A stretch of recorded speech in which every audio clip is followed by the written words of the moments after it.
നമ്മളെ അനുഗ്രഹിച്ചു. വളരെ ശക്തമായി ദൈവകൃപകളൊക്കെ ഏറ്റെടുപ്പാനും ആരാധിപ്പാനും ഒക്കെ ദൈവം സഹായിച്ചു. ദിവസങ്ങളെ പലരും ഉപവാസത്തോടെ പ്രാർത്ഥനകളോടെ ആയിരിക്കുന്നു എന്ന് ഞാൻ മനസ്സിലാക്കുന്നു. ആമേൻ. തുടർന്ന് ഇനി 2.5 നാൾ കൂടെ നമ്മുടെ മുമ്പിലുള്ളൂ. പ്രീസലോ. തുടർന്നുള്ള സമയങ്ങൾ വളരെ വിലപ്പെട്ട സമയങ്ങളാണ്. ആമേൻ. ഉത്സവത്തിൻ്റെ മഹാദിനമായ ഒടുക്കത്തെ നാളിൽ യേശു നിന്നുകൊണ്ട് ദാഹിക്കുന്നവനെല്ലാം എൻ്റെ അടുക്കൽ വരട്ടെ. ആമേൻ. ഈ വാസത്തിൻ്റെ ഒടുക്കത്തെ സമയത്തിലേക്ക് നമ്മൾ കടന്നു വരുന്നു. ദൈവം നമ്മളെവരെയും സഹായിക്കട്ടെ. ആമേൻ. എൻ്റെ ജീവിതത്തിൽ പറയാമെങ്കിൽ ഉപവാസത്തിൽ ഇന്ന് വരെ അനുഭവിക്കാത്ത ദൈവ സാന്നിധ്യവും പ്രൈസല്ലോ ഹല്ലേലൂയ കൃപയാൽ ഒരുപാട് ഉപവാസങ്ങൾ ഇപ്പോഴാണ് കുറച്ച് വർഷം കൊണ്ട് നീണ്ട ഉപവാസം എടുക്കാത്ത. അല്ലാതെ പ്രിയ ദൈവദാസനൊക്കെ അറിയാം, ഒരു സമയം ഉപവാസവും പ്രാർത്ഥനയും മാത്രമായിരുന്നു. ആമേൻ. അതിൻ്റെയൊക്കെ ഒരു ചലനമാണ് ഇന്നും നിലനിൽക്കുന്നത്. ഹല്ലേലൂയ. കഴിഞ്ഞ ചില മാസങ്ങളായി ചില വർഷങ്ങളായി ശാരീരികമായുള്ള പ്രയാസങ്ങൾ നിമിത്തം നീണ്ട ഉപവാസങ്ങൾ എടുക്കാതിരുന്നു. ഇപ്പോൾ മുന്നോട്ടുള്ള ഗമനം വാസം അത്യാവശ്യമായതുകൊണ്ടാണ് ഒന്നും നോക്കാതെ ദൈവസന്നിധിയിലിരുന്നത്. എന്തായാലും ദൈവത്തിൻ്റെ എന്തോ ഒരു അത്ഭുത ശക്തി എൻ്റെ മേലുണ്ടെന്ന് എനിക്ക് മനസ്സിലായി. ഹല്ലേലൂയ. കഴിഞ്ഞ വർഷങ്ങളായിരുന്ന ഉപവാസത്തെ അപേക്ഷിച്ച് ഇന്നു വരെ അനുഭവിക്കാത്ത ദൈവിക വിടുതലുകൾ, ദൈവിക സാന്നിധ്യം അനുഭവിപ്പാനിടയായി തീർന്നു. കൂടുതലും മറ്റു ഉപവാസങ്ങളെല്ലാം പ്രസംഗങ്ങളും ശുശ്രൂഷകളും ഒക്കെ ആയിരിക്കും. പ്രാർത്ഥനയ്ക്ക് സമയം അത്ര എടുക്കാറില്ല. അതാണ് കാരണം. പകലും രാത്രിയും ശുശ്രൂഷകളാണ്. പക്ഷേ ഈ വാസം മൊത്തം പ്രാർത്ഥനയാണ്. ആമേൻ. ഇപ്പോൾ ഒരു 4-5 ദിവസം കൊണ്ടാണ് ശുശ്രൂഷ, 3-4 ദിവസം കൊണ്ടാണ് ശുശ്രൂഷ നടക്കുന്നത്. എങ്കിലും പകല് പ്രാർത്ഥനയും ആരാധനയും ഇവിടെ നടക്കുന്ന ഓരോ സെക്ഷനിൽ നിങ്ങൾ വരുന്നവർക്കറിയാം, ശക്തമായ പ്രാർത്ഥനയാണ് ഇവിടെ നടക്കുന്നത്. അപ്പോൾ അതിൻ്റെ വിടുതൽ ദൈവത്തിന് ചെയ്യാതിരിക്കാൻ പറ്റത്തില്ല. ഹല്ലേലൂയ. നമ്മുടെ കുഞ്ഞുങ്ങളെല്ലാം ദൈവം അഭിഷേകത്തിൽ നിറച്ചു. ഓർത്ത് കർത്താവിനെ സ്തുതിക്കുന്നു. പ്രൈസ്ലോ. ഈ മീറ്റിങ്ങിനെ വളരെ വില കൽപ്പിച്ച് വരുന്ന ദൈവമക്കളെ ഓർത്ത് ഞാൻ കർത്താവിനെ സ്തുതിക്കുന്നു. ആമേൻ. അതിൽ ദൈവം തൻ്റെ മഹത്വവും പ്രവൃത്തിയും അയക്കാതിരിക്കത്തില്ല. വരും ദിവസങ്ങൾ അതിൻ്റെ പ്രവൃത്തിയും മഹത്വവും ദൈവം പകരും എന്നുള്ളതിൽ 2 പക്ഷമില്ല. ഹല്ലേലൂയ. ഹല്ലേലൂയ. ദൈവം നമ്മളെ സഹായിക്കട്ടെ. മുഖവിരകൾ പറഞ്ഞ് ഞാൻ സമയം കളയുന്നില്ല. ഇന്ന് രാത്രി നമ്മുടെ നടുവിൽ ശുശ്രൂഷയ്ക്കായി ക്ഷണം സ്വീകരിച്ച് കടന്നു വന്ന എൻ്റെ പ്രിയ സ്നേഹിതൻ, കർത്താവ് ഈ കാലഘട്ടത്തെ ശക്തമായി ഉപയോഗിക്കുന്ന ദൈവദാസൻ പ്രിയ ബോബസ് അവർകൾ ഓർത്ത് കർത്താവിനെ സ്തുതിക്കുന്നു. എല്ലാ ദൈവമക്കളെ ഓർത്ത് ഞാൻ കർത്താവിനെ സ്തുതിക്കുന്നു. വളരെ പ്രാർത്ഥനയോടെ നമുക്ക് കർത്താവിൻ്റെ കരങ്ങളെ ഏൽപ്പിക്കാം. നമ്മുടെ കരങ്ങളെ തട്ടി കർത്താവിന് മഹത്വം കൊടുക്കാം. തുടർന്നുള്ള സമയങ്ങൾ ദൈവവചന ശുശ്രൂഷയ്ക്കായി ദൈവദാസനെ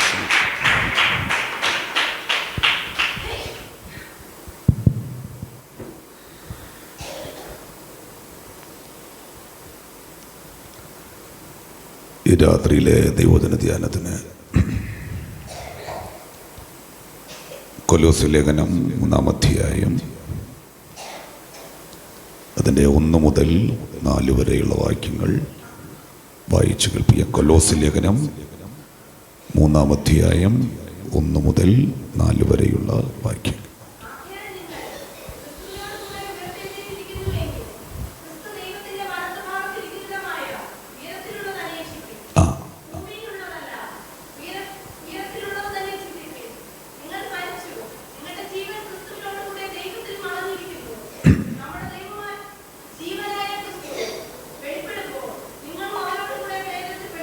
കർത്താവിൻ്റെ പരിശുദ്ധ നാമത്തിന് മഹത്വം. അനുഗ്രഹീതമായ നല്ല രാത്രിക്കായി ദൈവത്തെ സ്തുതിക്കുന്നു. ഉപവാസ പ്രാർത്ഥനയുടെ 18ാമത്തെ രാത്രിയിൽ ഞങ്ങളോട് കർത്താവിൻ്റെ മാറ്റമില്ലാത്ത വചനം അറിയിക്കേണ്ടതിന് ദൈവം നൽകിയ അവസരത്തിനായി നന്ദി നിറഞ്ഞ ഹൃദയത്തോടെ കർത്താവിനെ സ്തുതിക്കുന്നു. ഈ ദൈവസഭയിൽ ശുശ്രൂഷിക്കുന്ന കർത്താവിൽ അനുഗ്രഹീതനായ ദൈവദാസൻ പാസ്റ്റർ ജയൻ ഡെന്നിസൺ കുടുംബം, ഈ ആലയത്തിൽ കടന്നു വരുന്ന അനുഗ്രഹിതരായ ദൈവമക്കൾ, എൻ്റെ കൂടെ വന്ന എൻ്റെ സഹോദരൻ ബിനു, എൻ്റെ ഇളയ കുഞ്ഞ്, എല്ലാവർക്കും കർത്താവിൻ്റെ നാമത്തിലുള്ള വന്ദനത്തെ ഈ രാത്രിയിൽ അറിയിക്കുന്നു.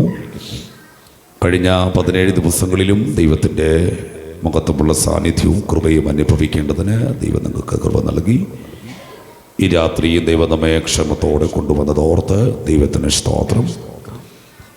ഏതൊരു ആത്മീക ശുശ്രൂഷയുടെയും പ്രധാന ഘടകം ദൈവവചന ശുശ്രൂഷയാകയാൽ വളരെ പ്രാർത്ഥനയോടെ നമുക്ക് ദൈവസന്നിധിയിൽ ഈ രാത്രി വചന കേൾവിക്കായി അമേനായിരിക്കാം. ദൈവം നമ്മെ സഹായിക്കട്ടെ. ബരോവയിലെ വിശ്വാസികൾ തെസലോനിക്കയിലുള്ളവരെക്കാൾ അവർ തിരുവെഴുത്തുകളെ ദിനം പ്രതി പരിശോധിക്കുന്നവരായിരുന്നു എന്നാണ് ദൈവത്തിൻ്റെ വചനം പറയുന്നത്. ബരോവയിലെ വിശ്വാസികളുടെ പ്രത്യേകത, അവർ തിരുവെഴുത്തുകളെ ദിനം പ്രതി അങ്ങനെ തന്നെയോ എന്ന് പരിശോധിക്കുമായിരുന്നു. അപ്പോൾ ദൈവസഭയുടെ അടിസ്ഥാനം ദൈവത്തിൻ്റെ വചനമാണ്. വേദപുസ്തകം ബുദ്ധിമാനെന്ന് വിളിക്കുന്നത് ഇവിടെയുള്ള സർവകലാശാലയിലും ഇവിടെയുള്ള കോളേജുകളിലും ബിരുദം നേടിയവരെയല്ല. വേദപുസ്തകം ബുദ്ധിമാനെന്ന് വിളിക്കുന്നത് ദിനം പ്രതി ദൈവവചനത്താൽ പണിയപ്പെടുന്നവരെയാണ്. എൻ്റെ ഈ വചനങ്ങളെ കേട്ട് ചെയ്യുന്നവനൊക്കെയും പാറമേൽ വീട് പണിത ബുദ്ധിയുള്ള മനുഷ്യനോട് തുല്യനാകുന്നു. വൻമഴ ചുരിയും കാറ്റടിക്കും അതിന്മേൽ അലയ്ക്കും, പക്ഷെ ഇത് പണിയപ്പെട്ടത് പാറമേലായതുകൊണ്ട് ഒരിക്കലും തകരില്ല. വേദപുസ്തകം ബുദ്ധിമാൻ എന്ന് വിളിക്കുന്നത് ദിനം പ്രതി ദൈവവചനത്താൽ പണിയപ്പെടുന്നവരെയാണ്. അങ്ങനെയാണെങ്കിൽ ഇന്ന് രാത്രിയിലും നമുക്ക് കർത്താവിൻ്റെ വചനമാണ് ആവശ്യം. സ്വർഗത്തിലെന്നേക്കും സ്ഥിരമാക്കപ്പെട്ട ദൈവവചനം പ്രാർത്ഥനയോടെ നമുക്ക് ധ്യാനിക്കാം. സ്തോത്രം.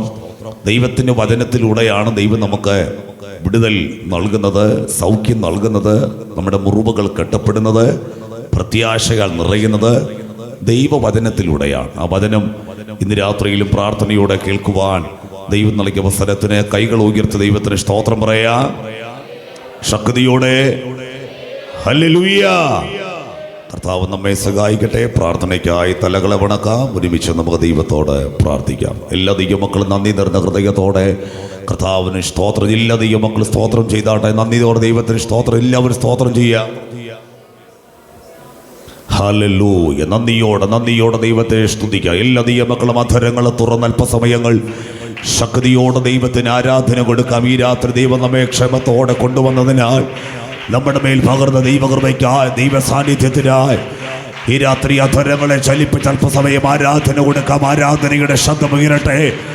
ദൈവശബ്ദം ഇന്ന് രാത്രി മുടങ്ങട്ടെ. ദൈവശക്തി വ്യാപരിക്കട്ടെ. വിശ്വസിക്കുന്നവർ ചേർന്ന് ശക്തിയോടെ ദൈവത്തെ സ്തുതിക്കാം. ശക്തിയോടെ യെസ്. ഓ റിബലദലവനഗണഗദനഗൽ ഖവാനിയാധന. കൃപ ദൈവശക്തി.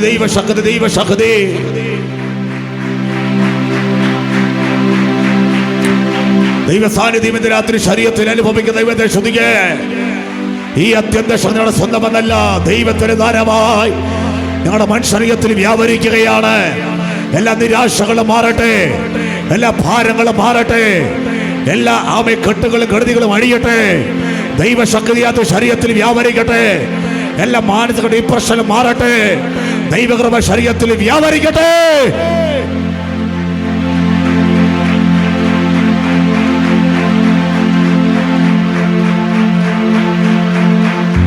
Yes, hallelujah.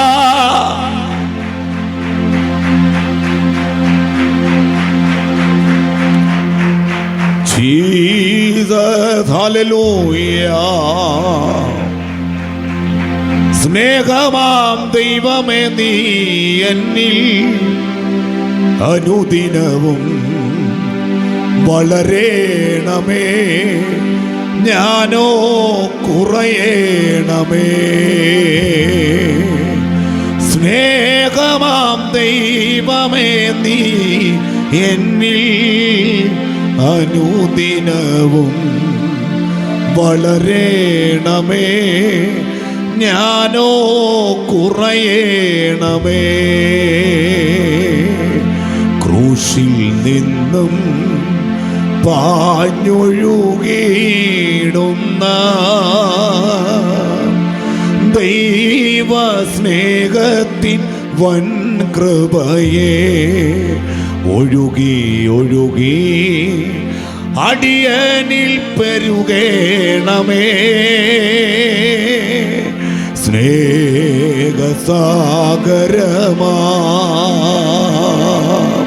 ക്രൂശിൽ നിന്നും പാഞ്ഞൊഴുകിയിടുന്ന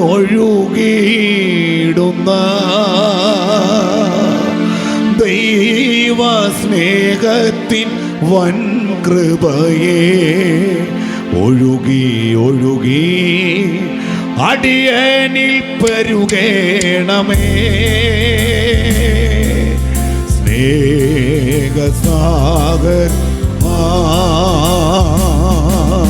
സ്നേഹമാം ദൈവമേ നീയൻ വളരേണമേ, ഞാനോ കുറയേണമേ. സ്നേഹമാം ദൈവമേ നീ എന്നിൽ അനുദിനം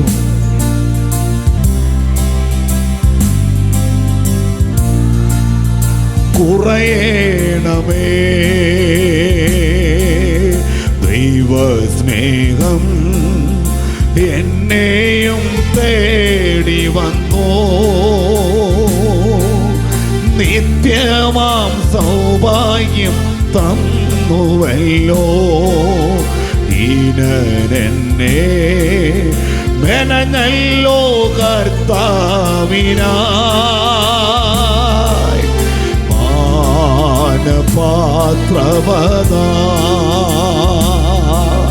സ്നേഹമാം ദൈവമേ നീയൻ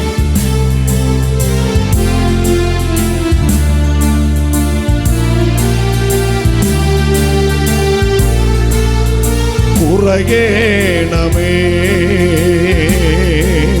സ്നേഹമാം ദൈവമേ നീ എന്നിൽ അനുദിനം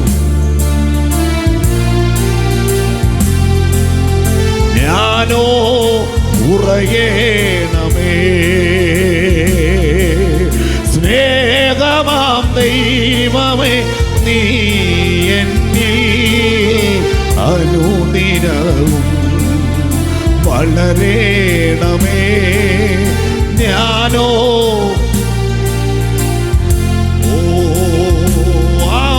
സ്നേഹമാം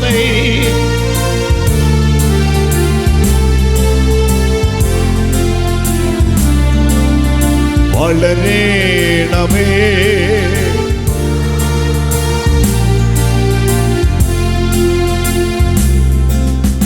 പ്രാർത്ഥിക്കാം. നിത്യനായ ദൈവമേ, പരിശുദ്ധ കർത്താവേ, നല്ല രാത്രിക്കായി നന്ദിയോടെ ഞങ്ങൾ ദൈവത്തിന് സ്തോത്രം ചെയ്യുന്നു. ഉപവാസ പ്രാർത്ഥനയുടെ 18ാമത്തെ രാത്രിയിൽ ഞങ്ങൾക്കൊരുമിച്ച് ഞങ്ങളുടെ സാന്നിധ്യം അനുഭവിക്കാൻ ദൈവം നൽകിയ അവസരത്തിനായി സ്തോത്രം. അല്പസമയം കൂടെ ഞങ്ങൾ ദൈവസന്നിധിയിലായിരിക്കുന്നു. കർത്താവിൻ്റെ ആത്മ ഞങ്ങളോട് സംസാരിക്കണമേ, വചനത്തിൻ്റെ വാതി തുറക്കണമേ, ദൈവശബ്ദം ഞങ്ങളെ കേൾപ്പിക്കണമേ. പ്രാർത്ഥന കേട്ടതിനായി സ്തോത്രം. യേശു ക്രിസ്തുവിൻ്റെ മഹിമയുള്ള നാമത്തിൽ തന്നെ പിതാവേ, ആമേൻ. കൈകൾ ഉയർത്തി ദൈവത്തിന് സ്തോത്രം ചെയ്യാം.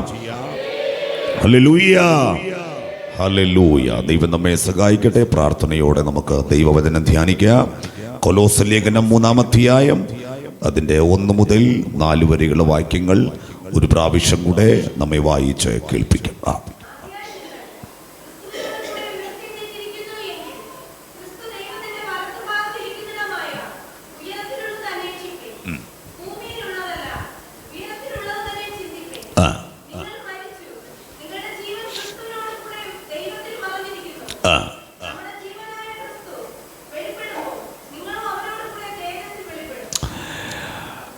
കൊലോസ്യ ലേഖനം കാരാഗ്രഹ ലേഖനമാണ്.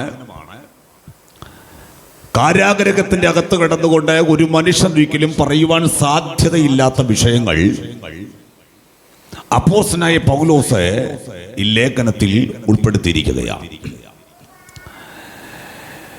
കാരാഗ്രഹത്തിന്റെ അകത്ത് കിടക്കുമ്പോൾ കാരാഗ്രഹത്തിൽ നിന്നുള്ള വിടുതലാണ് ഒരു മനുഷ്യൻ ആഗ്രഹിക്കുന്നത്. എന്നാൽ പൗലോസിന്റെ പ്രാർത്ഥനയുടെ പ്രത്യേകത കാരാഗ്രഹത്തിൽ നിന്നുള്ള വിടുതൽ അല്ല.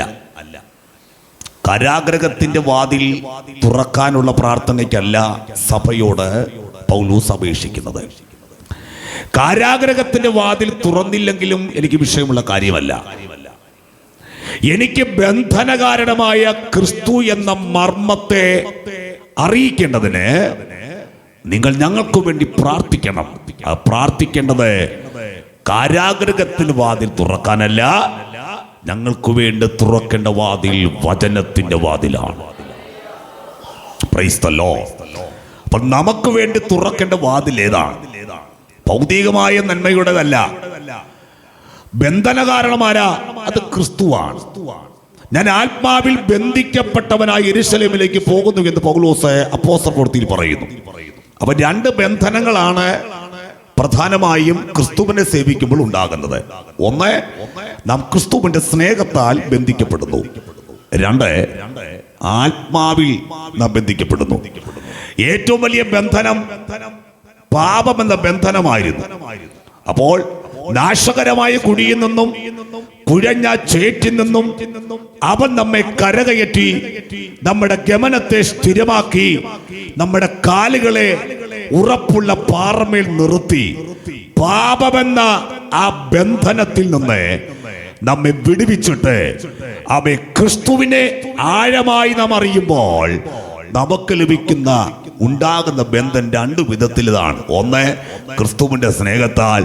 രണ്ട്, ആത്മാവിൽ നാം ബന്ധിക്കപ്പെടും. ആ വാക്യം വായിച്ചു കേൾപ്പിക്കണം. അപ്പോസ്തലപ്രവൃത്തി 20-ാം അധ്യായം അതിന്റെ 22 മുതലുള്ള വാക്യങ്ങളാണ്.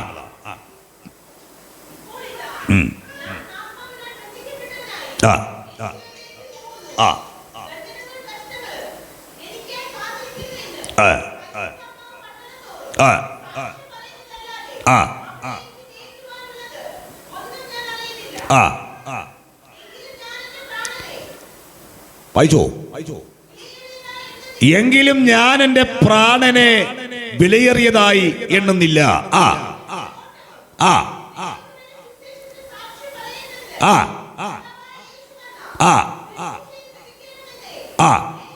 അപ്പൊ ക്രിസ്തു വെളിപ്പാട് ഒരുവന്റെ അകത്തേക്ക് വ്യാപരിക്കുമ്പോൾ അവൻ ആദ്യം ഇതിനെ ത്യജിക്കും. ഏതാ? സ്വന്തം പ്രാണനെ ത്യജിക്കും.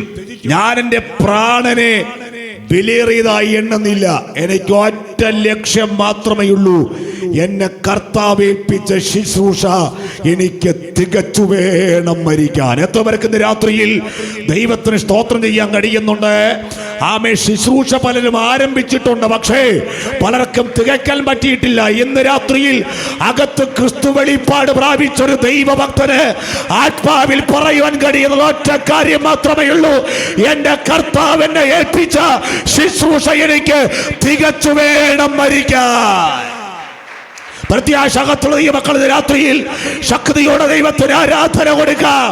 നിന്റെ മേൽ ദൈവകൃപ പകർന്നിട്ടുണ്ടെങ്കിൽ, അഭിഷേകത്തെ പകർന്നിട്ടുണ്ടെങ്കിൽ, ദൈവശക്തിയെ പകർന്നിട്ടുണ്ടെങ്കിൽ, ആത്മാവിനെ പകർന്നിട്ടുണ്ടെങ്കിൽ അത് നീ തികച്ചു വേണം മരിക്കാൻ.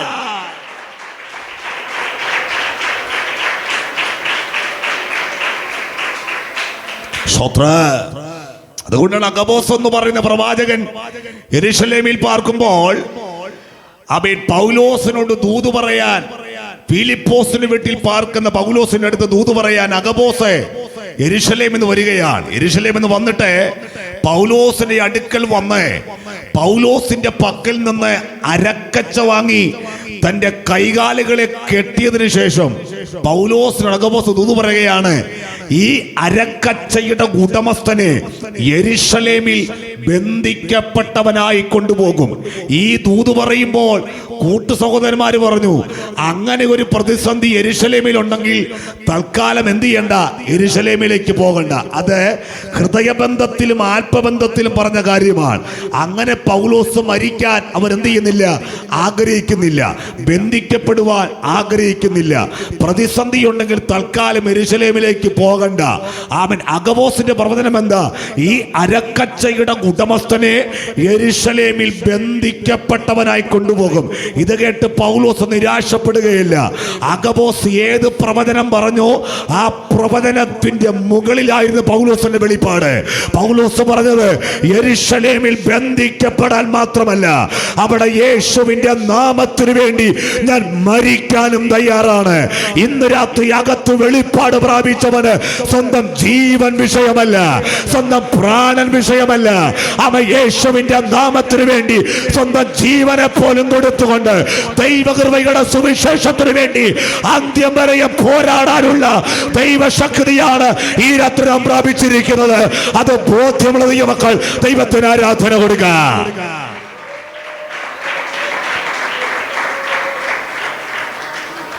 Praise the Lord. അതുകൊണ്ടാണ് പൗലോസ് പറഞ്ഞത്, ഞാൻ നല്ല പോർ പൊരുത്, ഓട്ടം തികച്ച് വിശ്വാസം കാത്തു. എൻ്റെ കർത്താവ് എനിക്ക് നീതിയുടെ കിരീടം വെച്ചിരിക്കുന്നു. അത് നീതിയുള്ള ന്യായാധിപതി ആ ദിവസത്തിൽ എനിക്ക് നൽകും. അത് എനിക്ക് മാത്രമല്ല, അവൻ്റെ പ്രത്യക്ഷതയിൽ പ്രിയം വച്ച ഏവർക്കും കൂടെ. ആമേൻ. അന്ത്യനിമിഷത്തിൽ സ്തോത്രം കൽപ്പന എന്താ കിടക്കുന്നത്? റോമൻ കോടതിയുടെ വിധി കൽപ്പന കിടക്കുന്നത് തലചേദിക്കുക എന്നുള്ളതാണ്. അപ്പോൾ സ്തോത്രം അടുത്ത നിമിഷം മരിക്കുമെന്നുള്ള പൗലോസ്, എൻ്റെ നിര്യാണകാലം അടുത്തിരിക്കുന്നു എന്നാണ് പൗലോസ് പറയുന്നത്. അടുത്ത നിമിഷം ആമേൻ സ്തോത്രം കൽപ്പന കിടക്കുന്നത് ആമേൻ വധശിക്ഷയാണ്. സ്തോത്രം തലചേദിക്കുക. ആമേൻ. തലചേദിക്കേണ്ടതിന് വിധി കൽപ്പന കിടക്കുമ്പോഴും പൗലോസ് പറയുന്നത്, എൻ്റെ കർത്താവിനിക്ക് നീതിയുടെ കിരീടം വെച്ചിരിക്കുന്നു. അത് നീതിയുള്ള ന്യായാധിപതി ആ ദിവസം എനിക്കെതിരെ. അപ്പോൾ ഒരു ചോദ്യം വരും, ആമേൻ കർത്താവ് കൊടുക്കുന്ന കിരീടം വെക്കാൻ എന്ത് വേണം? തല വേണ്ടേ? ആ തല വെട്ടി കളയുമെന്നാണല്ലോ വിധികൽപ്പന കിടക്കുന്നത്. പിന്നെ എങ്ങനെയാണ് കിരീടം വെക്കുന്നത്? പൗലോസിന്റെ വെളിപ്പാട് പറയാം. പൗലോസിന് പറയാൻ കഴിയുന്നത്, ഈ ജഡശരീരത്തെ മാത്രമേ റോമൻ കോടതിക്കും എന്തെങ്കിലും ചെയ്യാൻ കഴിയുകയുള്ളൂ. എന്നാൽ കർത്താവിൻ്റെ കാഹളത്തിങ്കിൽ എനിക്ക് ലഭിക്കുന്ന ശരീരം ജഡശരീരമല്ല, അത് പുനരുത്ഥാനത്തിൻ്റെ ശരീരമാണ്. ആ പുനരുത്ഥാനത്തിൻ്റെ ശരീരത്തിൽ ആർക്കും വെട്ടിമാറ്റാൻ കഴിയാത്തൊരു ശിരസ്സുണ്ടായിരിക്കും.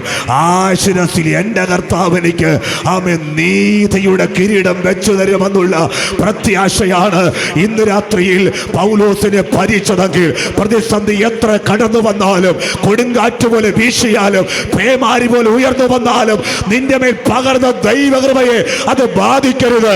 പ്രാപിച്ച അഭിഷേകത്തെ അത് ബാധിക്കരുത്. പ്രാപിച്ച ദൈവശക്തിയെ അത് ബാധിക്കരുത്. വിശ്വസിക്കുന്ന ഈ മക്കൾ ചേർന്ന് ആമേൻ ശക്തിയോടെ ഈ രാത്രി ആരാധന കൊടുക്കുക.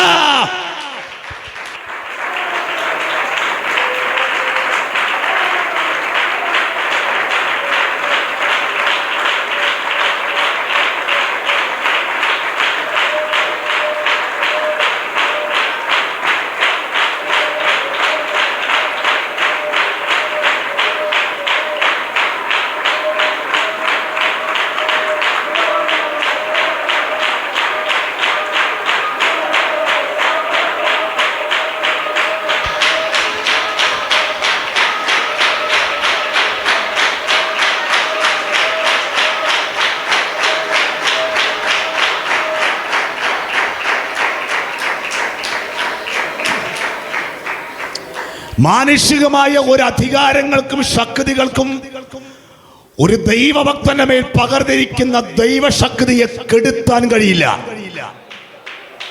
അവന്റെ വാക്തത്വത്തിന് തടങ്കലിടാൻ കഴിയില്ല. അവൻ പ്രാപിച്ച അഭിഷേകത്തെ കെടുത്താൻ കഴിയില്ല. വിശ്വസിക്കുന്നവർ ഈ രാത്രി ചേർന്നാമേൻ പറയണം. Praise the Lord. Praise the Lord. ശിമയോൻ എന്ന് പറയുന്ന ദൈവഭക്തനോട് ദൈവത്തിന്റെ ആത്മാവ് പറഞ്ഞു, പരിശുദ്ധാത്മാവ് പറഞ്ഞു, കർത്താവായ ക്രിസ്തുവിനെ കാണുന്നതിന് മുമ്പ് നീ മരിക്കില്ല. ദൈവത്തിന്റെ ആലോചനയാ. ആമേൻ. ഇതെപ്പോഴാ അനുഭവിക്കുന്നത്? വാർദ്ധക്യത്തില്ല. വിറയ്ക്കുന്ന കരങ്ങളുമായി ശരീരം ബലഹീനപ്പെട്ടിരിക്കുമ്പോൾ മറിയ യേശുക്കുഞ്ഞുവിനെ കൊണ്ടുകൊണ്ട് ആമേൻ ദൈവാലയത്തിനകത്ത് വന്ന് ആമേൻ കർത്താവായ ക്രിസ്തുവിനെ ശിമയോന്റെ കരങ്ങളിൽ കേൾപ്പിക്കുമ്പോൾ ശിമയോൻ പറയും, ഇപ്പോൾ നാഥ എന്നെ സമാധാനത്തോടെ പറഞ്ഞയക്കണമേ. സകല ജാതികൾക്കും വെളിപ്പെടാനിരിക്കുന്ന രക്ഷയെ എൻ്റെ കണ്ണ് കണ്ടുവല്ലോ. ആമേ കർത്താവായ ക്രിസ്തുവിനെ കരങ്ങളിൽ വഹിക്കുമ്പോൾ കരങ്ങൾ വിറയ്ക്കുന്നെങ്കിലും അവൻ ദൈവത്തിന്റെ വാഗ്ദത്തം അവന് നിറവേറപ്പെടുകയാണ്.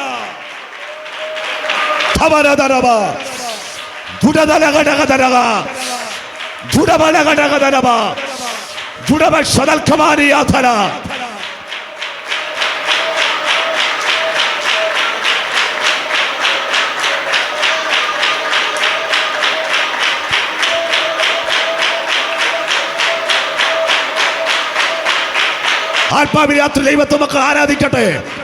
ആത്മാവിൽ ദൈവത്തെ സ്തുതിക്കട്ടെ. ആരാധനയുടെ ശബ്ദം ഉയരട്ടെ. ദൈവത്തിന്റെ കൃപ ഈ രാത്രി വ്യാപരിക്കട്ടെ.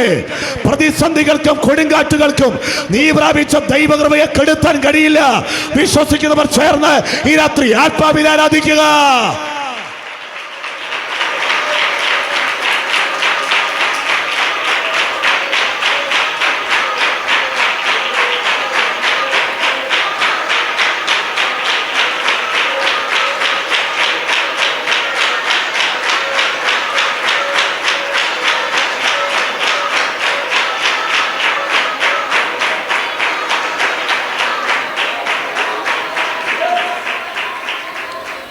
സകല ജാതികൾക്കും വെളിപ്പെടാനിരിക്കുന്ന രക്ഷയെ എന്റെ കണ്ണ് കണ്ടുവല്ലോ.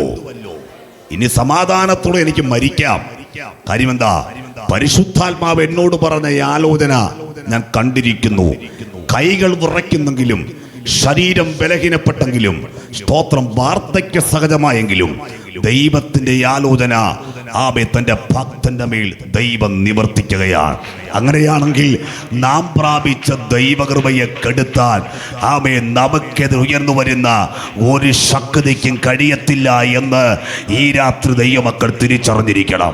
ആമേ ചിലപ്പോൾ ശരീരം ബലഹീനപ്പെടാൻ സാധ്യതയുണ്ട്. ശരീരത്തിൽ ആമേ പോരായ്മ വരാൻ സാധ്യതയുണ്ട്.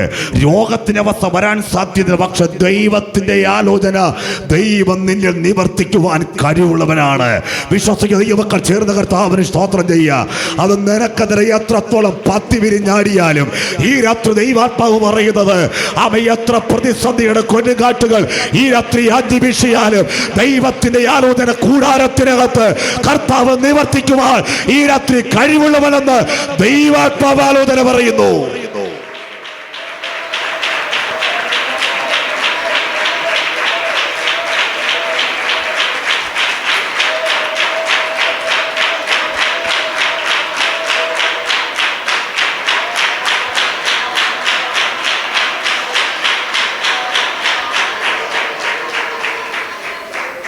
Praise the Lord. Praise the Lord. അപ്പോസ്തലനായ പൗലോസ് 276 പേരുമായിട്ട് യാത്ര ചെയ്യുമ്പോൾ സമുദ്രത്തിന്റെ മധ്യഭാഗം, ആ മധ്യഭാഗത്തിന്റെ ഒരു പ്രശ്നമെന്ന് പറഞ്ഞാൽ സ്തോത്രം പ്രത്യാശയെല്ലാം മറ്റുപോയി. അടുത്ത നിമിഷം എല്ലാവരും മരിക്കുമെന്നുള്ള പ്രാണന് ഹാനി വരുന്ന അവസ്ഥയാണ്. ആമേൻ. 276 പേര് നടുവിൽ നിന്നുകൊണ്ട് അപ്പോസ്തലനായ പൗലോസ് ധൈര്യത്തോടെ പറയുന്നു, സമുദ്രത്തിന്റെ മധ്യഭാഗം എന്ന് പറഞ്ഞാൽ എല്ലാ കണക്ഷനും ആമേൻ വിച്ഛേദിക്കപ്പെട്ട ഇടമാണ്. ആരുമായി വിവരം കൊടുക്കാൻ കഴിയാത്ത ഇടം. ആമേൻ. സ്തോത്രം. സമുദ്രത്തിന്റെ മധ്യഭാഗം. ഈ സ്ഥലത്ത് വെച്ച് അപ്പോസ്തലനായ പൗലോസ് 276 പേർ നടുവിൽ നിന്നുകൊണ്ട് ധൈര്യത്തോടെ വിളിച്ചു പറഞ്ഞ കാര്യമുണ്ട്. എൻ്റെ ഉദയവനും ഞാൻ സേവിച്ചു വരുന്നവനുമായ എൻ്റെ ദൈവത്തിൻ്റെ ദൂതൻ കഴിഞ്ഞ രാത്രി എന്നോട് സംസാരിച്ചു, ഇതിനകത്തിരിക്കുന്ന ആരുടെയും പ്രാണന് ഹാനി വരികയില്ല. Praise the Lord. ആമേൻ. എല്ലാ ബന്ധങ്ങളും നഷ്ടപ്പെട്ട് എല്ലാ ശബ്ദങ്ങളും നിലച്ചപ്പോൾ ഉയരത്തിലെ ദൈവത്തിന്റെ ആലോചന പൗലോസ് പ്രാപിക്കുകയാണ്. ആമേൻ. നിന്റെ ശുശ്രൂഷ ആമേൻ അവസാനിച്ചിട്ടില്ല കേട്ടോ. നിന്റെ ദൈവകൃപ അവസാനിച്ചിട്ടില്ല. ഇനി യാത്രയ്ക്ക് ആക്കം കൂടുകയാണ്. യാത്രയ്ക്ക് വേഗത വർദ്ധിക്കുകയാണ്. ആത്മാക്കളെ നേടാനുണ്ട്, സഭകളെ സ്ഥാപിക്കാനുണ്ട്, സുവിശേഷം അറിയിക്കാനുണ്ട്, വചനം ശക്തിയോടെ പട്ടണങ്ങളിൽ, ദേശങ്ങളിൽ, രാജ്യങ്ങളിൽ അറിയിക്കാൻ പുത്തൻ അഭിഷേകത്തെ കർത്താവിന്റെ ആത്മാവ് ഈ രാത്രി കൈമാറ്റം ചെയ്യുകയാണ്. വിശ്വസിക്കുന്ന ഈ മക്കൾ അഭിഷക്തന്മാർ ഈ രാത്രി ശക്തിയോടെ ദൈവത്തിന് ആരാധന കൊടുക്കാം, ആരാധന കൊടുക്കാം, ആരാധന കൊടുക്കാം.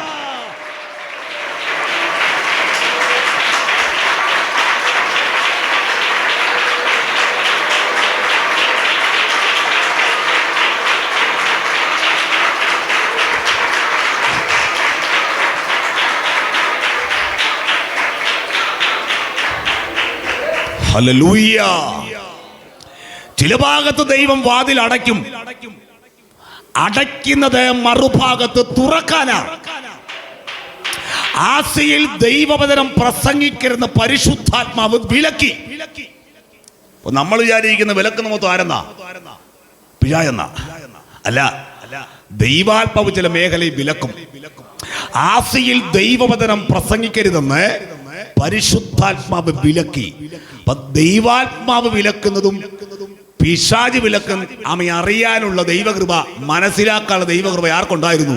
പൗലോസിനെ ഉണ്ടായിരുന്നു. ആസിയിൽ ദൈവവചനം പ്രസംഗിക്കരുതെന്ന് പരിശുദ്ധാത്മാവ് വിലക്കി. ഒരു ഭാഗത്ത് വിലക്കിയപ്പോൾ മറുഭാഗത്ത് ആമേൻ ദൈവത്തിന്റെ വചനം അറിയിക്കാൻ വാതിൽ ദൈവം തുറക്കുകയാണ്. അർദ്ധരാത്രിയിൽ ഒരു ദർശനം കാണുന്ന ഒരു മക്കതോന്യ പുരുഷൻ നിൽക്കുന്ന കാഴ്ച. നീ ഞങ്ങളോട് വന്ന് ദൈവവചനം സംസാരിക്കാനുള്ള ആലോചന. ആ പുരുഷൻ സംസാരിക്കുന്ന ദൈവശബ്ദം ആര് കേൾക്കുകയാണ്? പൗലോസ് കേൾക്കുകയാണ്.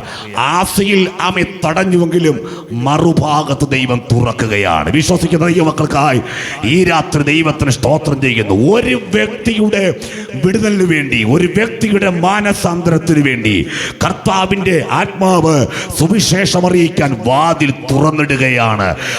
ഏതു സാഹചര്യത്തിലും യേശുവിനെ ധൈര്യത്തോടെ സംസാരിക്കാൻ സ്തോത്രം ആഗ്രഹവും താല്പര്യവും തീരുമാനവും എടുത്തവർക്ക് മാത്രമാണ് സുവിശേഷത്തിന് വേണ്ടി വാതിൽ തുറക്കുന്നത്. ഈ രാത്രിയെ മനസ്സിലാകുന്ന ദൈവമക്കൾക്കായി സ്തോത്രം ചെയ്യുന്നു. ദൈവവചനം ധൈര്യത്തോടെ സംസാരിച്ചപ്പോൾ ഒരു വ്യക്തിയുടെ ഹൃദയം കർത്താവ് തുറക്കുകയാണ്. ലുദിയുടെ ഹൃദയം കർത്താവ് തുറക്കുന്നു. അവൻ ഹൃദയം തുറന്നപ്പോൾ അവൾ വീട് തുറക്കുകയാണ്. അതിനകത്ത് അഭിഷക്തന്മാർ പാർക്കുകയാണ്. ആ ദേശത്ത് മുഴുവനും സുവിശേഷത്തിന് ശക്തി പോലെ കാട്ടുതീ പോലെ വ്യാപിക്കുകയാണ്. കരങ്ങൾ ഉയർത്തി സ്തോത്രം പറഞ്ഞാട്ടെ. അപ്പൊ ഞാൻ പറഞ്ഞു വന്നത് ഇത്രയേ ഉള്ളൂ. ഒരുവന്റെ മേൽ പകർന്നിരിക്കുന്ന ദൈവകൃപ മാനുഷികമായ അധികാരങ്ങൾക്ക് എന്ത് ചെയ്യാൻ പറ്റത്തില്ല, അത് തകർക്കാൻ ഒക്കത്തില്ല. പ്രത്യാശ കെടുത്താൻ ഒക്കത്തില്ല, ദൈവകൃപയെ കെടുത്താൻ ഒക്കത്തില്ല. അതുകൊണ്ട് വെച്ച സ്റ്റെപ്പ് ഒരിക്കലും പിന്നോട്ട് വെക്കരുത്. ധൈര്യത്തോടെ മുന്നോട്ട് വെക്ക്. നിന്നെ വിളിച്ചവൻ ഉണ്മയുള്ളവനാണ്. നിന്നെ വിളിച്ചവൻ വിശ്വസ്തനായ ദൈവമാണ്. ഈ മരുഭൂമിയുടെ പ്രയാണത്തിൽ നീ ഒറ്റയ്ക്കല്ല. വലങ്കരത്തിൽ ദൈവം പിടിച്ചിട്ടുണ്ട്. നദികൾ നിന്റെ മേൽ കവിയുകയില്ല. അഗ്നിജ്വാല നിന്നെ ദഹിപ്പിക്കത്തില്ല. മുന്നോട്ട് കടന്നു പോകാൻ മുന്നോട്ട് യാത്ര ചെയ്യുവാൻ പരിശുദ്ധാത്മാവ് ഇന്ന് രാത്രിയിൽ ദൈവ ജനത്തിന് കരുത്തു പകരുന്ന രാത്രിയാ. ദൂതേറ്റ് എടുക്കുന്നവർ ദൈവത്തെ സ്തുതിച്ചോ ശക്തിയോടെ.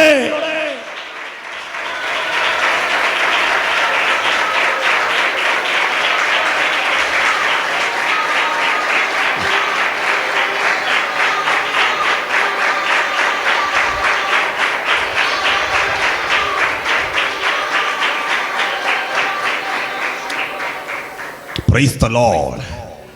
അപ്പോസ്തലനായ പൗലോസിന്റെ പ്രത്യാശ കണ്ടോ? കാരാഗൃഹത്തിന്റെ വാതിൽ തുറക്കാനല്ല, മറിച്ച് ഞങ്ങൾക്ക് വേണ്ടി തുറക്കേണ്ട വാതിൽ വചനത്തിന്റെ വാതിലാണ്. അതിലാണ് ക്രിസ്തു എന്ന ദൈവ മർമ്മം നിക്ഷേപിക്കപ്പെട്ടിരിക്കുന്നത്. അപ്പൊ ക്രിസ്തു പൂർവ്വകാലങ്ങൾക്കൊരു മർമ്മമായിരുന്നു, ഇപ്പോൾ അത് മർമ്മമല്ല. ഇപ്പോൾ നമുക്കത് വെളിപ്പെട്ടിരിക്കുന്നു. പൂർവ്വകാലങ്ങൾക്കും തലമുറകൾക്കും മറഞ്ഞു കിടന്ന മർമ്മമെങ്കിലും ഇപ്പോൾ അവന്റെ വിശുദ്ധന്മാർക്ക് വെളിപ്പെട്ടിരിക്കുന്നു. എന്താണ് വിശുദ്ധന്മാർക്ക് വെളിപ്പെട്ട മർമ്മം? മഹത്വത്തിന്റെ പ്രത്യാശയായ ക്രിസ്തു നിങ്ങളിൽ ഇരിക്കുന്നു എന്നുള്ളതാണ്. അപ്പൊ ഇന്ന് രാത്രി നമ്മളെ കൊണ്ടിരുത്തിയത് ക്രിസ്തുവിനെ കുറിച്ച് അറിവാണോ? അല്ല. ക്രിസ്തുവിനെ കുറിച്ച് അറിവ് സമ്പാദിച്ച ഒരുപാട് മഹാന്മാർ ഈ ലോകത്തുണ്ട്. സ്തോത്രം. സ്വാമി വിവേകാനന്ദൻ ക്രിസ്തുവിനെ കുറിച്ച് പറഞ്ഞു, ഞാൻ കർത്താവിന്റെ കാലം ജീവിച്ചിരുന്നെങ്കിൽ എന്റെ ഹൃദയത്തിലെ രക്തം പൊട്ടിച്ച് ഒഴിച്ചവന്റെ കാലുകളെ ഞാൻ ചുംബിക്കുമായിരുന്നു. അത് കർത്താവിനെ കുറിച്ച് കിട്ടിയ അറിവ് മാത്രമാണ്. മഹാത്മാഗാന്ധി പറഞ്ഞിട്ടുണ്ട്, നാരായണ ഗുരു പറഞ്ഞിട്ടുണ്ട്. ഇങ്ങനെ അനേക ചരിത്രകാരന്മാരും മഹാന്മാരൊക്കെ കർത്താവിനെ കുറിച്ച് നല്ല അഭിപ്രായം എന്ത് ചെയ്തിട്ടുണ്ട്, പറഞ്ഞിട്ടുണ്ട്. മനുഷ്യനായി ഈ ലോകത്തിലേക്ക് ഇറങ്ങി വന്ന് അതിൽ ദൈവമായിട്ട് അംഗീകരിക്കണമെങ്കിൽ യേശു മാത്രമാണെന്ന് പലരും ആവർത്തിച്ച് പറഞ്ഞിട്ടുണ്ട്. പക്ഷെ അതൊക്കെ കർത്താവിനെ കുറിച്ച് ലഭിച്ച അറിവ് മാത്രമാണ്. എന്നാൽ ഇന്ന് രാത്രി സാധുക്കളായി നമുക്ക് ലഭിച്ചത് ക്രിസ്തുവിനെ കുറിച്ച് അറിവല്ല, ആഴത്തിലെ വെളിപ്പാടാണ്. കർത്താവിന് മഹത്വം ഉണ്ടാകട്ടെ. 12 ശിഷ്യന്മാരെ ഭക്ഷണം വാങ്ങുവാൻ മറ്റൊരു പട്ടണത്തിൽ പറഞ്ഞു വിട്ടിട്ട് യേശു യഹൂദന്മാർക്ക് നിഷേധിക്കപ്പെട്ടിരിക്കുന്ന ശമരിയ പട്ടണത്തിൽ പ്രവേശിക്കുകയാണ്. കർത്താവ് 12 കിലോമീറ്റർ യാത്ര ചെയ്ത് ശമരിയ പട്ടണത്തിലേക്ക് പ്രവേശിക്കുമ്പോൾ ഒരു വ്യക്തിയുടെ വിടുതലിന് വേണ്ടി കർത്താവ് ഈ ദൂരത്തുനിന്ന് യാത്ര ചെയ്യുകയാണ്. കടന്നു വരുന്ന സമയത്ത് ഒരു സ്ത്രീ കിണറ്റിൻകരയിൽ നിന്ന് വെള്ളം കോരുന്നു. കർത്താവ് പറഞ്ഞത്, എനിക്ക് കുടിപ്പാൻ വെള്ളം തരുമോ? ആ സ്ത്രീയുടെ മറുപടി, നീ ഒരു യഹൂദനായിരിക്കെ എന്നോട് വെള്ളം കുടിപ്പാൻ ചോദിക്കുന്നുവോ? സ്തോത്രം. അപ്പൊ യഹൂദനെ കണ്ടപ്പോൾ മനസ്സിലായി. യഹൂദന്മാരെ കണ്ടാൽ അറിയാം, അവിടെ വേഷവിധാനം രീതികളെ കണ്ടാൽ മനസ്സിലാകും. യഹൂദനെ കണ്ടാൽ, നീ ഒരു യഹൂദനായിരിക്കെ എന്നോട് വെള്ളം കുടിപ്പാൻ ചോദി. കർത്താവിന്റെ മറുപടി, നീ ദൈവത്തിന്റെ ദാനവും നിന്നോട് കുടിപ്പാൻ ചോദിക്കുന്നവൻ ആരെന്നറിഞ്ഞുവെങ്കിൽ നീ അവനോട് ചോദിക്കുകയും അവൻ നിനക്ക് ജീവനുള്ള വെള്ളം നൽകുകയും ചെയ്യുമായിരുന്നു. രണ്ടാമതായി സ്ത്രീ വാക്ക് മാറ്റുകയാണ്. ആദ്യം വിളിച്ച് യഹൂദൻ എന്നാണ്. രണ്ടാമത് പറഞ്ഞു, യജമാനനെ, കിണർ ആഴമുള്ളതാകുന്നു, പിന്നെ എങ്ങനെയാണ് ജീവനുള്ള വെള്ളം? കർത്താവ് അതിന് മറുപടി പറയുകയാണ്, നിനക്ക് തരാൻ വെള്ളം, പക്ഷേ നീ പോയി ഭർത്താവിനെ വിളിച്ചുകൊണ്ട് വരിക. അവൾ പറഞ്ഞു, എനിക്ക് ഭർത്താവില്ല. സ്തോത്രം. കർത്താവ് അവളെ ഒന്ന് സ്കാൻ ചെയ്തപ്പോൾ മനസ്സിലായി, മുമ്പ് 5 ഭർത്താക്കന്മാരുണ്ടായിരുന്നു, ഇപ്പോഴുള്ളവനോ നിന്റെ ഭർത്താവല്ല.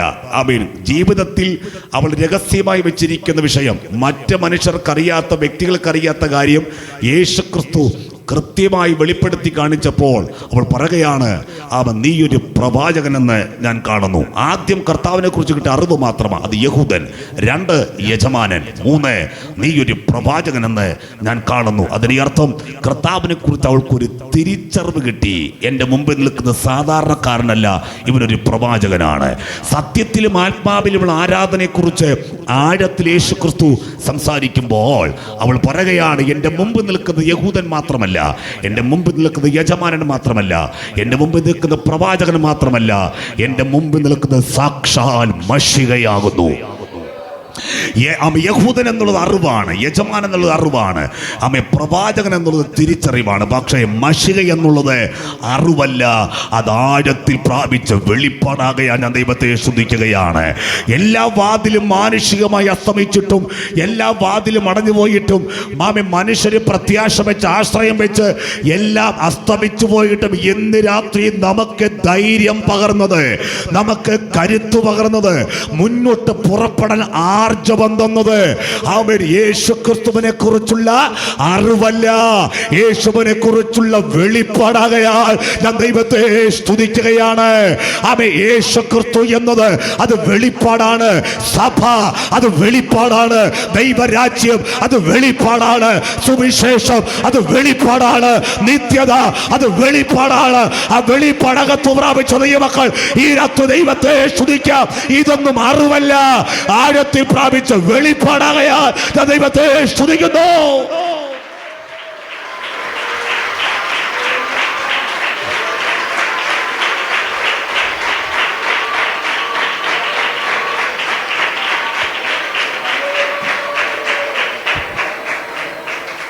ഹല്ലേലൂയ. പഴയ നിയമത്തിൽ ദൈവഭക്തനായ മോശയ്ക്ക് ക്രിസ്തുവിന്റെ നിന്നയെക്കുറിച്ച് വെളിപ്പാട് കിട്ടി. മിസ്രൈമിലെ നിക്ഷേപങ്ങളെക്കാൾ ക്രിസ്തുവിന്റെ നിന്ന വലിയ ധനമെന്ന് അദ്ദേഹം എണ്ണിയെന്നാണ്. സ്തോത്രം. ക്രിസ്തു ജനിച്ചില്ല, ക്രിസ്തു ലോകത്തിലേക്ക് വന്നില്ല. പക്ഷേ ക്രിസ്തു ഭൂമിയിലേക്ക് വരുന്നതിന് നൂറ്റാണ്ടുകൾക്ക് മുമ്പേ കർത്താവിനെ കുറിച്ചൊരു വെളിപ്പാട് കിട്ടുകയാണ്. മിസ്രൈമിലെ നിക്ഷേപങ്ങളെക്കാൾ എനിക്ക് വലുത് ക്രിസ്തുവിന്റെ നിന്നയാണ്. ക്രിസ്തുവിന്റെ നിന്ന. ആ നിന്ന ചുമക്കാൻ ദൈവം നമുക്ക് ഭാഗ്യം തന്നിരിക്കുകയാണ്. ഞാൻ എപ്പോഴും പറയുന്ന കാര്യം വീണ്ടും ആവർത്തിക്കുകയാണ്, നമ്മെപ്പോലെ അനുഗ്രഹിക്കപ്പെട്ടവർ ലോകത്തിൽ ആരുമില്ല. നമ്മെപ്പോലെ ഭാഗ്യമുള്ളവർ ലോകത്തിൽ ആരുമില്ല. നമ്മെപ്പോലെ ശ്രേഷ്ഠന്മാർ ലോകത്തിൽ ആരുമില്ല. അത് പാർക്കുന്ന ഭവനത്തിന്റെ അടിസ്ഥാനത്തിലല്ല, ഉപയോഗിക്കുന്ന വാഹനത്തിന്റെ അടിസ്ഥാനത്തിലല്ല, ലഭിച്ച കുടുംബത്തിന്റെയോ തലമുറയുടെയോ അടിസ്ഥാനത്തിലല്ല. ഇന്ന് രാത്രി നാം ഭാഗ്യമുള്ളവരായത് നമ്മുടെ അകത്ത് ക്രിസ്തുവിന്റെ വെളിപ്പാട് വ്യാപരിക്കുകയാണ്.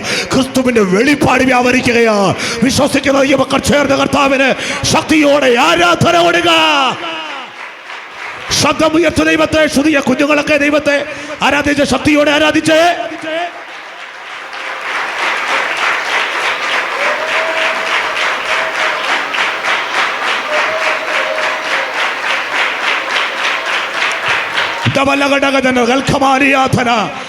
അകത്ത് ക്രിസ്തു വെളിപ്പാട് വ്യാപരിക്കട്ടെ.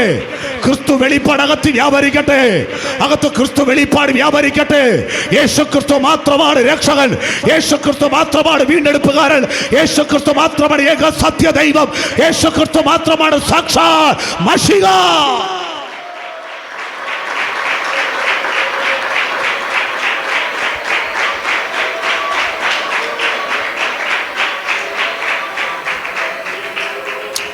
ഹല്ലേലൂയ. പുതിയ നിയമത്തിന്റെ ഭക്തന്മാർക്ക് ലഭിച്ചതും അറിവുകളല്ല, ആഴത്തിൽ വെളിപ്പാടാണ്. അതുകൊണ്ടാണ് അവൻ പത്രോസിന്റെ മരണത്തെക്കുറിച്ച് ചരിത്രത്തിൽ കാണുന്നത്, പുസ്തകത്തിലില്ല. പുസ്തകത്തിൽ കാണുന്നത് യാക്കോബിന്റെ മരണം മാത്രമാണ്. സ്തോത്രം. ബാക്കി ഉള്ളവരുടെ മരണമൊക്കെ ചരിത്രത്തിലാണ് കാണുന്നത്. യൂദയുടെ മരണം അത് ആത്മഹത്യയായിരുന്നു. ആമേൻ. പത്രോസിന്റെ മരണം എങ്ങനെയായിരുന്നു? പത്രോസിന്റെ മരണം ക്രൂശ് മരണമായിരുന്നു. ക്രൂശ് മരണം. ആമേൻ. റോമിൽ ബന്ധിക്കപ്പെട്ട പത്രോസ് അവിടെ നിന്ന് ചാടി രക്ഷപ്പെട്ടെന്നാണ് ചരിത്രം പറയുന്നത്. ഈ ചാടി രക്ഷപ്പെട്ട് പോകുന്ന യാത്രയിൽ ക്രിസ്തു വെളിപ്പെട്ടെന്നാണ്. ക്രിസ്തു വെളിപ്പെട്ട് പറഞ്ഞു, ഞാൻ ഒന്നുകൂടി റോമിൽ ബന്ധിക്കപ്പെടാൻ പോകുന്നു. ഈ വാക്ക് കേട്ടപ്പോൾ പത്രോസിന് വേദന ഉണ്ടായെന്നാണ്. ആമേൻ. എന്റെ കർത്താവ് ഇനി എന്ത് ചെയ്യണ്ട, ബന്ധിക്കപ്പെടണ്ട, ക്രൂശിക്കപ്പെടണം, ഞാൻ പോയി ഏൽപ്പിച്ചു കൊടുക്കാമെന്ന് പറഞ്ഞ് തൻ ശരീരത്തെ ഏൽപ്പിച്ചു കൊടുക്കുമ്പോൾ പത്രോസിന് ലഭിക്കാൻ പോകുന്നത് ക്രൂശ് മരണമാണ്. ഈ ക്രൂശ് മരണം അടുത്ത് നടത്തേണ്ടതിന് തയ്യാറെടുക്കുമ്പോൾ പത്രോസ് പറഞ്ഞ വാക്ക്, എൻ്റെ കർത്താവ് ക്രൂശിക്കപ്പെട്ടതുപോലെ, എൻ്റെ കർത്താവ് മരിച്ചതുപോലെ മരിക്കാൻ എനിക്ക് യോഗ്യതയില്ല. അതുകൊണ്ട് എന്നെ തലകീഴായി ക്രൂശിക്കണം, എൻ്റെ കർത്താവിൻ്റെ പാദങ്ങളെ ചുംബിച്ചു മരിക്കണം, അവന്റെ പാദങ്ങളെ ചുംബിച്ചു മരിക്കണം. അത് ക്രിസ്തുവിനെ കുറിച്ച് അറിവ് ലഭിച്ചവർക്ക് പറ്റില്ല. ക്രിസ്തുവിന്റെ ക്രൂശ് ചുമക്കുന്നവർക്ക് മാത്രമാണ്, അവന്റെ നിന്ന ചുമക്കുന്നവർക്ക് മാത്രമാണ്, ഈ വചനത്തെ മാർവോട് ചേർത്ത് പിടിക്കുന്നവർക്ക് മാത്രമാണ്, വിശുദ്ധന്മാർക്കൊരിക്കലായി ഫലമേൽപ്പിച്ച വിശ്വാസത്തിന് വേണ്ടി അന്ത്യം വരെയും പോരാടുന്നവർക്ക് മാത്രമേ ഈ വാക്കുദ്ധരിക്കാൻ കഴിയുകയുള്ളൂ. എന്റെ നാഥന്റെ പാദങ്ങൾ ചുംബിച്ചെനിക്ക് മരിക്കണോ.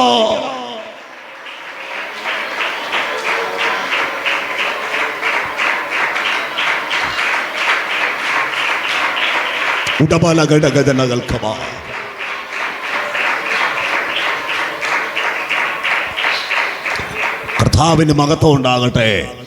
അതുകൊണ്ട് ദൈവമക്കളെ, നമുക്ക് ക്രിസ്തുവിനെ കുറിച്ച് ലഭിച്ചത് എന്തല്ല, അറിവല്ല, ക്രിസ്തുവിനെ കുറിച്ച് ലഭിച്ചത് ആഴത്തിലെ വെളിപ്പാടാണ്. ആ വെളിപ്പാടാണ് നമ്മെ എന്ത് ചെയ്യുന്നത്, മുമ്പോട്ട് നയിക്കുന്നത്. ഈ വെളിപ്പാട് പൗലോസിന് കിട്ടിയപ്പോൾ പൗലോസ് കൊലോസ്യയിലെ ദൈവസഭയോട് ആഴത്തിൽ ചില കാര്യങ്ങൾ സംസാരിക്കുന്നു. നമ്മൾ 3-ാം അധ്യായത്തിൽ വായിച്ചത്, ആകയാൽ നിങ്ങൾ ക്രിസ്തുവിനോട് കൂടെ ഉയർത്തെഴുന്നേറ്റിരിക്കുന്നുവെങ്കിൽ ക്രിസ്തു ദൈവത്തിന് വലത്തുഭാഗത്തിരിക്കുന്ന ഉയരത്തിലുള്ളത് അന്വേഷിപ്പിൻ, ഭൂമിയിലുള്ളതല്ല ഉയരത്തിൽ തന്നെ ചിന്തിപ്പിൻ. നിങ്ങളുടെ മരിച്ച നിങ്ങളുടെ ജീവൻ ക്രിസ്തുവിനോട് കൂടെ ദൈവത്തിൽ മറഞ്ഞിരിക്കുന്നു.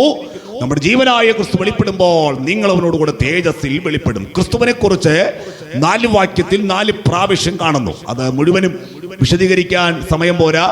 4 കാര്യങ്ങൾ. 1, നിങ്ങൾ ക്രിസ്തുവിനോടുകൂടെ ഉയർത്തെഴുന്നേറ്റിരിക്കുന്നു. 2, ക്രിസ്തു ദൈവത്തിന്റെ വലത്തുഭാഗത്തിരിക്കുന്നു. 3, മരിക്കുന്ന വിശുദ്ധന്മാർ ക്രിസ്തുവിൽ മറഞ്ഞിരിക്കുന്നു. 4, ജീവനായ ക്രിസ്തു തേജസ്സിൽ വെളിപ്പെടാൻ പോകുന്നു. ഒന്നുകൂടി ആവർത്തിക്കാം. 4 പ്രാവശ്യമാണ് ക്രിസ്തുവിനെ കുറിച്ച് കാണുന്നത് 4 വാക്യത്തിൽ. 1, നിങ്ങൾ ക്രിസ്തുവിനോടുകൂടെ ഉയർത്തെഴുന്നേറ്റിരിക്കുന്നു. 2, ക്രിസ്തു ദൈവത്തിന്റെ വലത്തുഭാഗത്ത് ഇരിക്കുന്നു. 3, അവൻ മരിക്കുന്ന വിശുദ്ധന്മാർ ക്രിസ്തുവിൽ മറഞ്ഞിരിക്കുന്നു. 4, ജീവനായ ക്രിസ്തു തേജസ്സിൽ വെളിപ്പെടാൻ പോകുന്നു. ഉയർത്തെഴുന്നേറ്റിരിക്കുന്നു എങ്കിൽ അപ്പോൾ ഉയർത്തെഴുന്നേറ്റോ, അതൊരു ചിന്തയാ. ആമേൻ. നാം ക്രിസ്തുവിനോടുകൂടെ ഉയർത്തെഴുന്നേറ്റോ, അല്ലെങ്കിൽ പുനരുത്ഥാനം പ്രാപിച്ചു എങ്കിൽ സ്തോത്രം, നമ്മുടെ ചിന്ത എന്തായിരിക്കും? നമ്മുടെ ചിന്ത ഉയരമായിരിക്കും. ആമേൻ. ചിന്തയും അന്വേഷണവും ഉയരമായിരിക്കും. പക്ഷേ അതിന്റെ അർത്ഥം ഒറ്റ വാക്ക് പറയാം, ഉയരം അന്വേഷിക്കുക എന്ന് പറയും. ഉയരത്തിൽ ആരായിരിക്കുന്നത്? അത് ക്രിസ്തുവാണ്. ആമേൻ. പിതാവിന്റെ മഹിമയുടെ വലത്തുഭാഗത്ത് ദൈവപുത്രനായ ക്രിസ്തു ഇരിക്കുന്നു. അതിന്റെ അർത്ഥം ഒരു ദൈവഭക്തന് ചിന്തയും അന്വേഷണവും അത് ക്രിസ്തു മാത്രമാണ്. ഇവിടെയുള്ള ഒരു സംവിധാനത്തിലും ആശ വെക്കരുത്, ഇവിടെയുള്ള ഒന്നിലും നാം പ്രത്യാശ വെക്കരുത്. ഇതെല്ലാം അഴിഞ്ഞു പോകാൻ സമയമെടുത്തിരിക്കുകയാണ്. അതുകൊണ്ടാണ് പൗലോസ് പറയുന്നത്, കൂടാരമായി ഞങ്ങളുടെ ഭൗമഭവനം അഴിഞ്ഞു പോയാൽ കൈപ്പണിയല്ലാത്ത നിത്യഭവനമായ ദൈവത്തിന് ദാനമായ കെട്ടിടം ഞങ്ങൾക്ക് സ്വർഗത്തിൽ ഉണ്ടെന്ന് ഞങ്ങൾ അറിയുന്നു, ഞങ്ങൾ വിശ്വസിക്കുന്നു. അപ്പൊ കൂടാരമായ ഭൗമഭവനം എന്ത് ചെയ്യണം? അഴിയണം. അപ്പൊ 2 കൂടാരം അഴിയണം. 1 പാർക്കുന്ന കൂടാരം, 2 ശരീരമാകുന്ന കൂടാരം. ഈ 2 കൂടാരം എന്ത് ചെയ്യണം? അഴിഞ്ഞേ മതിയാവും. അതുകൊണ്ട് എൻ്റെ അഭിപ്രായത്തിൽ ഇത് അഴിയാനുള്ളതാകയാൽ കൂടുതൽ ഇതിന് മിനുക്കാതിരിക്കുന്നതാണ്